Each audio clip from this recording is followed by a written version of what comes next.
efficient. We train these in a higher dimensional space called latent space, where we can abstract the geometries and still represent the physics. And geometry and physics always have been coupled.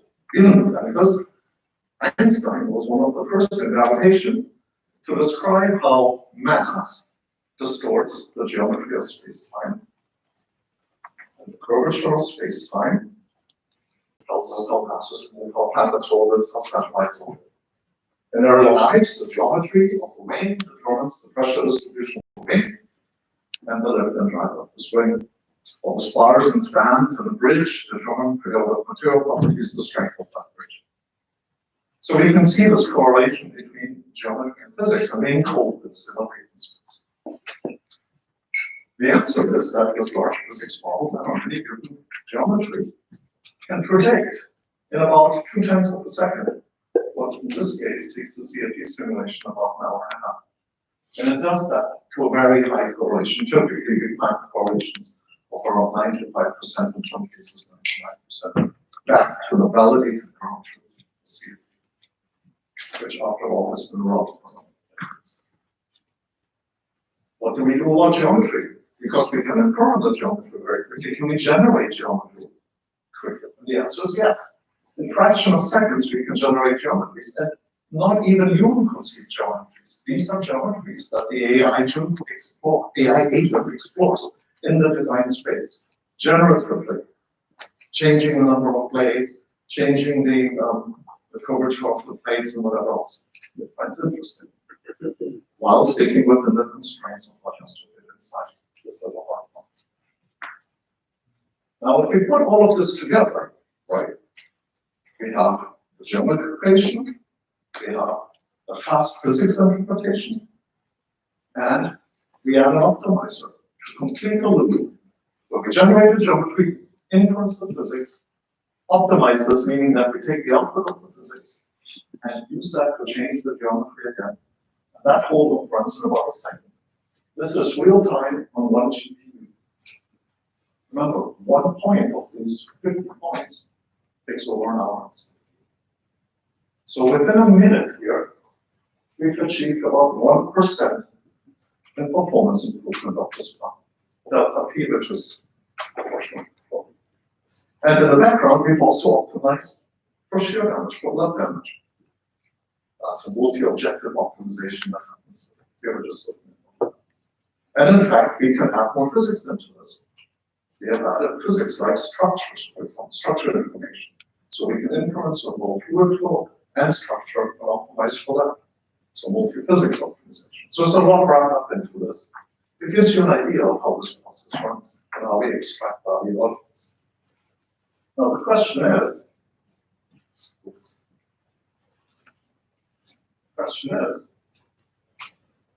how do we use this in an engineering process? How do we even get these points? Well, first of all, we generate the CFD data, as I said before.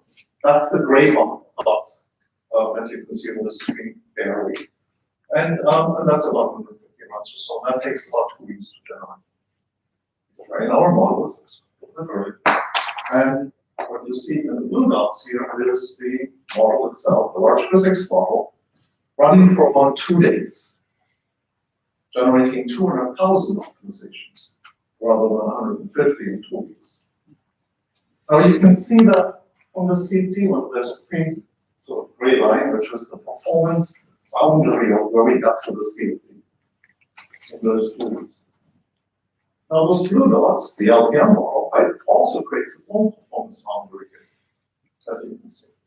But that's not a boundary we impose. It can't go further. And the reason is there's just no better design.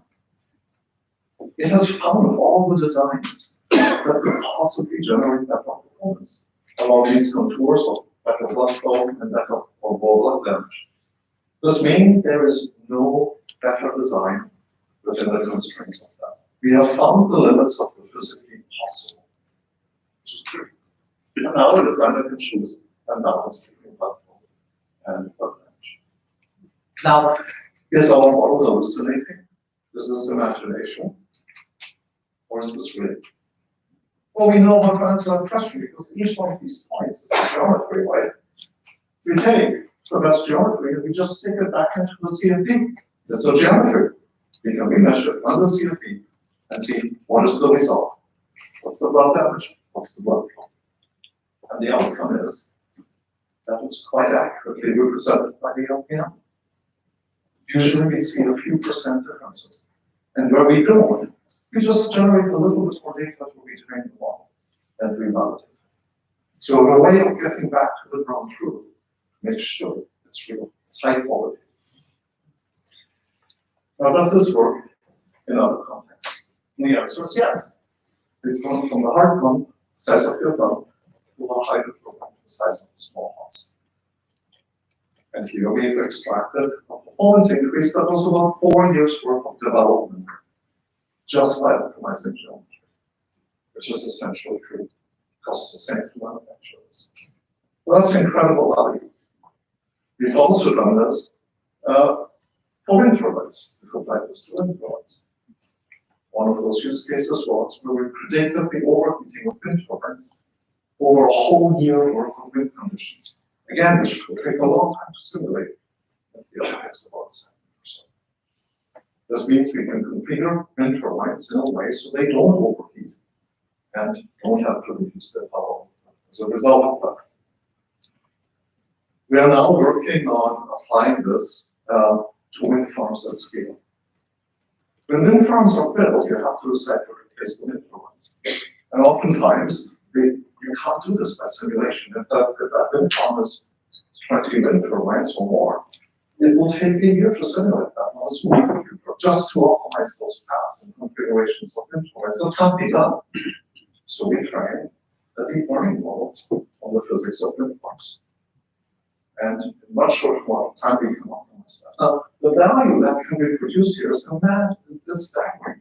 It is estimated there's about 15% of weight losses in wind farms. So there's a potential of 15% more energy production from the wind turbines that we've already tracked, just by replacing a more intelligent grid. We've applied this to automobiles, to cooling flows, and in this case, for example, this was translated into a material cost reduction that was worth a few years.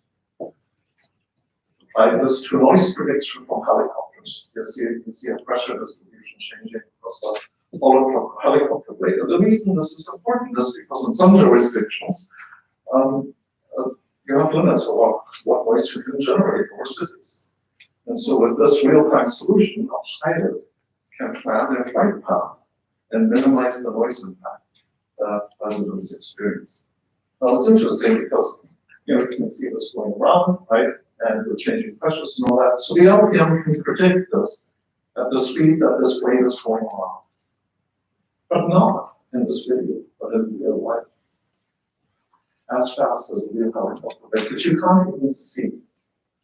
Yeah, goes about 400 RPM, and that thing predicts in about 10%. So that's pretty staggering, isn't it? And it usually itself.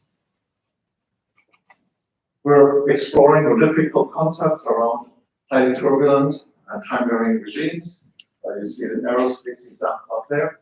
And we go all the way to a manufacturing endpoint. There's an example of an additive heat exchanger for jet engine, which we've developed, and there's some structural resonance shapes of this heat exchanger that you can see. It's sort of a full end-to-end process from aggregation geometry all the way to manufacturing.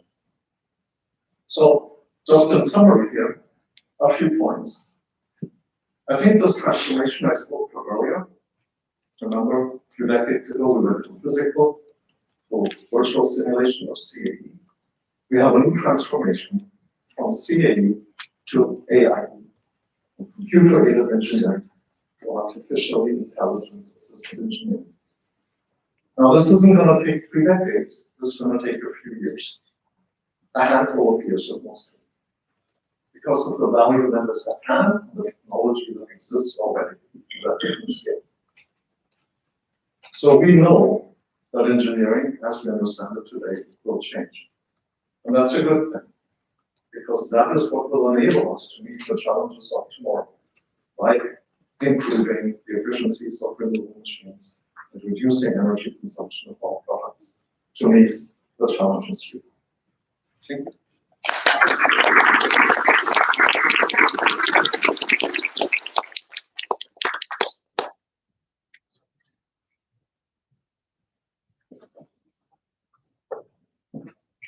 Thank you so much, Rob.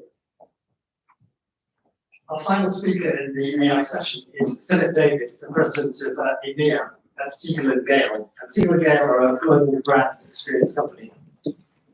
Philip's going to discuss how complex brand challenges can be solved through simple, fresh strategies, stories, experiences, and no doubt with AI too. So let's give a very warm welcome to Philip Davis and hear his